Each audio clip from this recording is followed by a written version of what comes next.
Hello， 我係 Alvin 啊，你哋嘅置業拍檔，500萬樓下仲有冇新鴻基樓買？今日帶大家嚟睇元築，今日就會帶大家嚟睇一個481尺兩房緊廚嘅單位。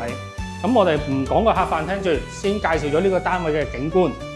咁呢個單位左手邊望出去就係元朗市鎮公園，起緊嘅就係重建中嘅元朗大球場。粉紅色嗰個就係元朗劇院，顏色嗰個就係元朗嘅圖書館。咁客飯廳我就同大家介紹翻。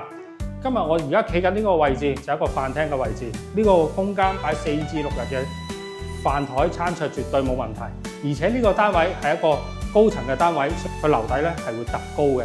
咁我見好多業主會喺呢一度做一個儲物櫃，咁你形勢咧個收納空間咧就會好足夠噶啦。咁我再介紹埋呢一個客廳嘅位置，呢度擺咗梳化，呢度擺埋電視機組合櫃，睇電視嗰個空間距離絕對夠。但係有一樣嘢就係，如果我哋呢度擺咗個組合櫃嘅時間，我哋入房嘅走廊就相對嚟講會窄咗少少啦。好啦，咁我哋再講一間細房，呢間細房方方正正，小朋友擺嗰張單人床、書櫃、衣櫃，空間感絕對夠噶啦。嚟緊我哋再睇個主人房。主人房因為呢度咧有一個窗台嘅設計，呢個窗台如果你利用埋佢嚟做張床嘅，擺4至5尺床，擺衣櫃、擺梳妝台，空間一定冇問題，絕對夠你哋用噶啦。一個名次嘅設計，2009年樓新鴻基俾你嘅嘢就係咁靚噶啦，保養非常之好。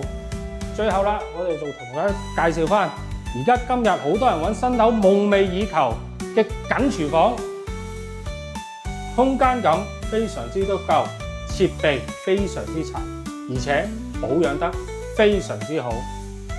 如果大家想知多啲呢個單位嘅資訊或者其他樓盤樓市嘅資訊，歡迎大家 follow 我嘅 IG、Facebook、YouTube channel， 或者直接 WhatsApp 我打俾我。多謝大家，拜拜。